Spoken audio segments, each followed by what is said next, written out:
ele veio meio pronto, assim, eu acho que eu sabia o que eu queria com ele, eu sabia o que eu queria no processo. Ele veio primeiro com esse verso, né, que é o título dele, Meu Pai Me Fez um Barco. É meio que um verso memória. Eu considero que é meio um verso memória que veio junto com uma imagem forte de uma lembrança assim da infância, né? Uma tarefa de casa que eu precisei fazer e eu não sabia desenhar, eu precisava desenhar, fazer um cartaz. A professora tinha me pedido, devia ter cerca de 7, 8 anos. E aí minha mãe falou, não, pede para o seu pai, ele é bom para desenhar. E eu não tinha a menor ideia de que ele seria bom naquilo, né, em desenho. Meu pai é sempre muito habilidoso com coisas manuais, assim, né, de fazer coisas. Mexe com madeira, com móveis, né, artesão, assim. Então tem uma facilidade com trabalhos manuais. Mas eu não tinha a menor ideia que ele sabia desenhar. E aí eu pedi para ele me ajudar. Ele falou, não, eu te ajudo. Mas esse eu te ajudo, ele começou a fazer.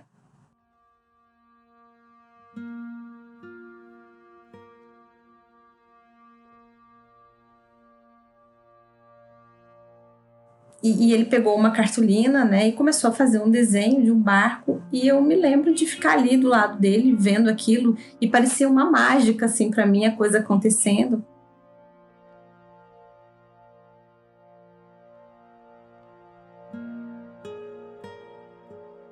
Quando ele terminou, era isso, né? Um desenho. Tem uma coisa muito dele também, que ele adora pescar, né? Muito pescador. Então era um desenho de um barco, assim, num rio, né? Um barco no fim de uma tarde, muitas cores, assim, muitas cores quentes. E eu fiquei muito encantada, assim, com aquele desenho, né? Daquilo sair. Eu jamais imaginava que aquilo ia sair, que meu pai sabia desenhar de verdade. Achei muito profissional aquilo. E aí fui toda exibida para a escola com, enfim, eu estava compondo o livro, né? Tava na época da publicação do meu livro Taipografia, que saiu em 2019. E aí me veio um dia, eu não sei exatamente porquê, mas veio esse verso, Meu Pai Me Fez um Barco, com essa imagem muito forte, né? Desse desenho, essa lembrança.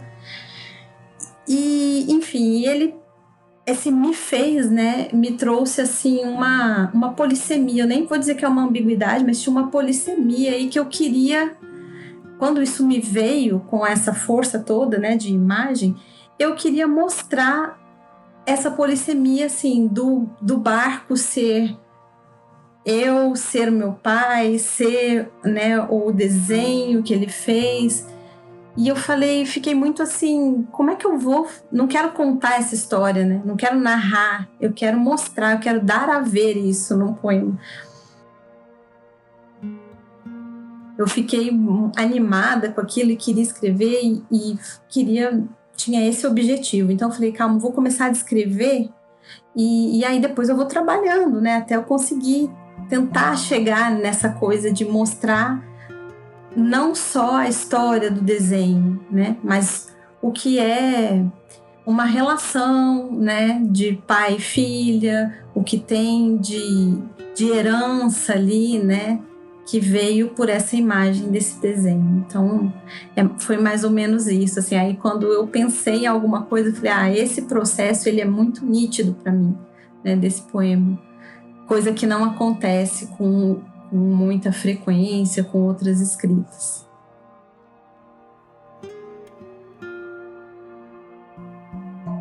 Foi enquanto eu escrevia, eu pensei, primeiro veio esse verso, meu pai me fez um barco, e desse verso, esse me fez é que eu acho que eu constituí nessa essa imagem e essa intenção, né, de abrir o sentido, né, de não falar de uma história da infância só, mas principalmente dessa relação. E aí, à medida em que eu fui escrevendo, que também foi uma coisa que aconteceu meio de pronto. Eu imaginei que eu fosse ficar tendo que descrever para depois trabalhar muito, mas a verdade é que eu não trabalhei muito esse poema. Assim, claro, né? Tem muita rebarba que a gente vai limpando depois, mas ele foi acontecendo assim. Então tem por estrofes, eu acho que eu fui me colocando e depois vem um pouco dessa história e aí as coisas vão se misturando, né? Eu me lembro de ficar muito impressionada, criança, olhando para aquilo, olhando o processo dele, né? Interessante, porque tem um processo do desenho. Então eu fiquei muito encantada de ver. Ele passava um preto e depois ele vinha com laranja. E eu falava, meu Deus, mas eu tenho que ser água. E quando ele terminou, eu vi acontecer, assim, com aquelas cores mais inusitadas. Preto, laranja, cor-de-rosa, tinha muito rosa, então tinha uns tons muito quentes, né? Uns tons de fogo. Era nitidamente um pôr de sol, porque tinha muito preto também. Então aquelas cores me marcaram muito ali naquele desenho, e eu acho que era isso algo que eu queria trazer para o poema, né? E que me marcam também nessa relação com meu pai, né, com essa coisa do rio, essa relação do rio que ele tem. Tem uma coisa aqui também dos signos, né, quando eu falo dessa combustão, né, do final do dia, eu sou sagitariana, então nasci de fato no fim do dia, né, às 5h30. Então, eu fui me animando com essa coisa de misturar aspectos meus, da minha personalidade, com coisas que eu via naquele desenho, né? Então, é como se eu misturasse um pouco a habilidade dele com as cores, com a pintura e a minha escrita, porque o barco também é o poema, eu não tinha mencionado, mas tem uma epígrafe da Ana Martins Marques que fala sobre os barcos de papel, e que é de um poema que ela fala justamente sobre poemas, né? Então, o barco também é o poema. Dobrados sobre si mesmos, lançam-se no mundo com a coragem suicida dos barcos de papel. Ana Martins Marques.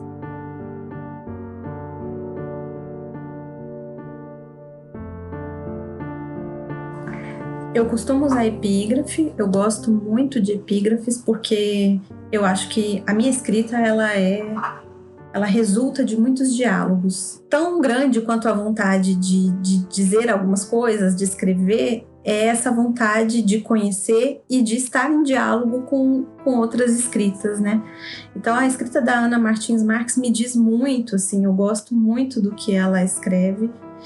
E essa epígrafe veio depois. O poema já estava escrito, e eu cheguei, eu acho que foi depois. Eu li o poema dela e falei, nossa, isso que ela fala aqui conversa com o que eu estou dizendo lá. Assim, o que ela diz aqui parece que fala do meu pai, parece que fala de um jeito de ser, que eu às vezes herdo, né, dele, e senti que tinha um diálogo interessante, principalmente porque traz isso, né? A epígrafe traz esse aspecto do poema, do barco como poema.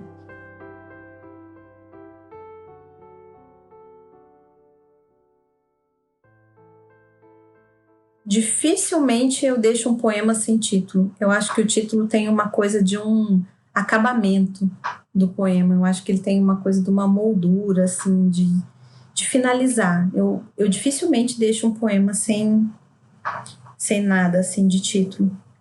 E dificilmente trago um pedaço, um trecho do poema. Isso que aconteceu aqui também é algo bem raro. Mas esse verso, ele foi tão potente, tudo começou com ele, que eu não consegui me desvencilhar. Então ele veio também para o título, e como eu repito ele, né, meio como um refrão assim no poema, eu achei que ficaria legal, não consegui pensar em outra coisa para esse poema aqui. Mas eu gosto muito. Tem gente que faz, né, escreve um livro inteiro, assim, sem título, coloca às vezes numeração. Eu gosto bastante. Para mim tem esse aspecto, assim. E geralmente eu penso como uma síntese. O título tem essa coisa de sintetizar uma noção ali, uma ideia, né? Eu não coloco muita data, né, nas coisas que eu escrevo, mas o livro todo ele tem uma característica. A maioria dos poemas dele foram escritos há muito tempo. Eu tinha um blog, chamava Marés e Ressacas, durante, sei lá, acho que 2009, 2015, e eu fui escrevendo, colocava lá. Então, depois eu tirei do ar, né, o blog, e aí fui começar a pensar no livro.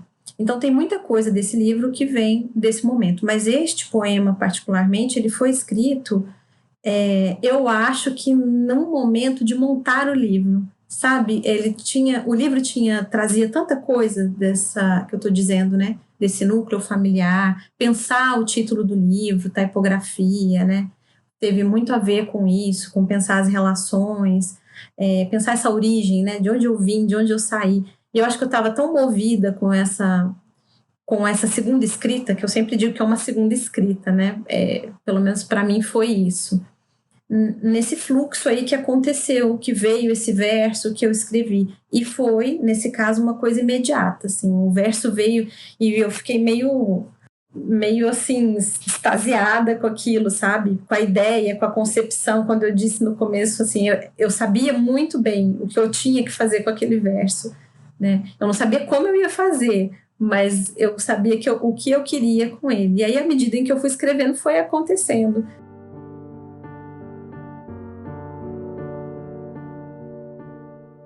Tem mesmo o que o Lacan chama de acontecimento de corpo, né? Eu sinto isso muito claro nesse poema. Não sei exatamente dizer como ele me modifica, mas ele modifica, assim, e eu sinto muito isso. Eu lembro de sentir muito, muito evidente, assim, essa sensação de quando veio o verso, da vontade de dizer isso, né? É também uma elaboração de algo que não estava elaborado, né? Algo dessa relação, por exemplo, no caso desse poema, né? Uma relação pai-filha, né? Que não estava dito, assim, que não foi dito em nenhum lugar, em nenhum momento, né? Então, o poema é também essa oportunidade do que está ali, né? No real do corpo e a gente vai colocando em palavras. Então, acho que daí essa minha satisfação também, né? De conseguir fazer essa mistura das coisas, né? Das cores, trazer as cores para as palavras, uma coisa que é tão minha, uma coisa que é tão dele. E que estava, assim, pairando, estava em algum lugar, né? Em mim. Mas elaborar isso, né? No formato de um poema e ver que tem um acabamento ali, que eu consegui colocar as coisas ali, traz uma satisfação, né? Um prazer mesmo, né?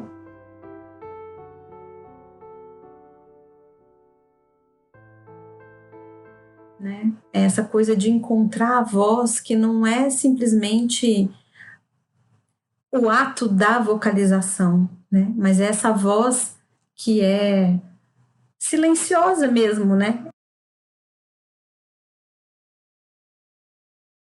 Ela é quase um silêncio, mas ela ecoa dentro da gente, dentro da cabeça. Então, à medida em que eu vou escrevendo, estou tentando cada vez mais me perceber o ritmo, né? O ritmo do que é a minha escrita, né? Não necessariamente o ritmo de quando eu estou falando em voz alta, né? De quando eu estou vocalizando, mas isso, né? A marcação da escrita, a marcação da minha quebra de verso, né? Que tem a ver com uma subjetividade.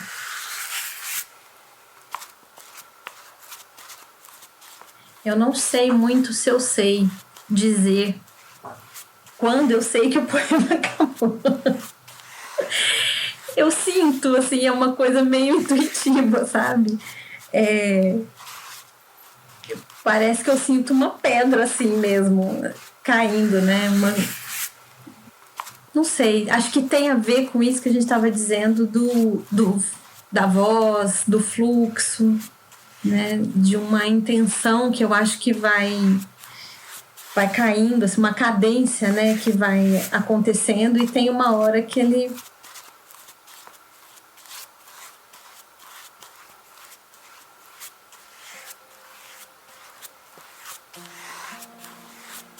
Esse barco que só se parece com ele mesmo, eu acho que ele fecha um pouco, né? Essa polissemia que foi se abrindo desde o início, né? Do barco ser eu, do barco ser o desenho que o meu pai fez, o barco ser o meu pai e o barco ser um poema. Mas esses dois últimos versos, eles dizem, né? Um barco só se parece com ele mesmo, assim, não tem...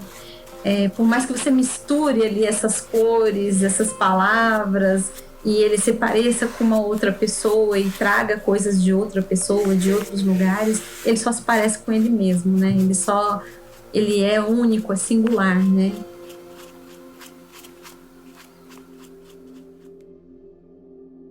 E dessa coisa da margem, né, que também remete um pouco à terceira margem do Guimarães, né, que, afinal de contas, o desenho do meu pai, né, nessa cartolina, era isso, né, um homem no meio do rio, né, a terceira margem mesmo, aquela mesma imagem do Guimarães, né, que é o sujeito, né, o sujeito sendo margem, né, o sujeito sendo ele mesmo, essa singularidade que se perde ali, né, naquela coisa do leito do rio.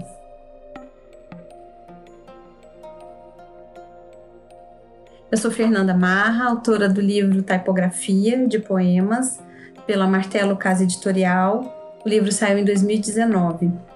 Eu sou doutora em Teoria Literária pela UNB e estudo a obra da Alejandra Pizarnik, Os Diários e os Poemas. Agora eu vou ler o meu poema Meu Pai Me Fez um Barco. Meu pai me fez um barco, ao poente. Nasci às 5:30 da tarde, em plena combustão de elementos fatos. O signo oposto me complementa. Meu pai me fez um barco, das coisas mais impressionantes que já ouvi fazer. E olha que ele já fez coisas, de parecer e desaparecíveis. O sol esfriava sobre a cartolina verde água, sem que eu entendesse como rosa e laranja seriam tons navegáveis. Nunca soube como tornou líquido o papel, com as cores de fogo onde abandonou o barco, nem como sugeriu que o incêndio do dia terminasse em água funda e sorrateiramente parada. Era uma tarefa de casa. Casa é coisa que meu pai gosta de fazer. Fez várias, vai fazer mais uma. Meu pai me fez um barco esperando a noite, e ele não se parecia em nada com as flores sorridentes que minha mãe me ajudou a colorir sem extrapolar os contornos. Um barco só se parece com ele mesmo, e com quem o viu, à sombra de uma margem.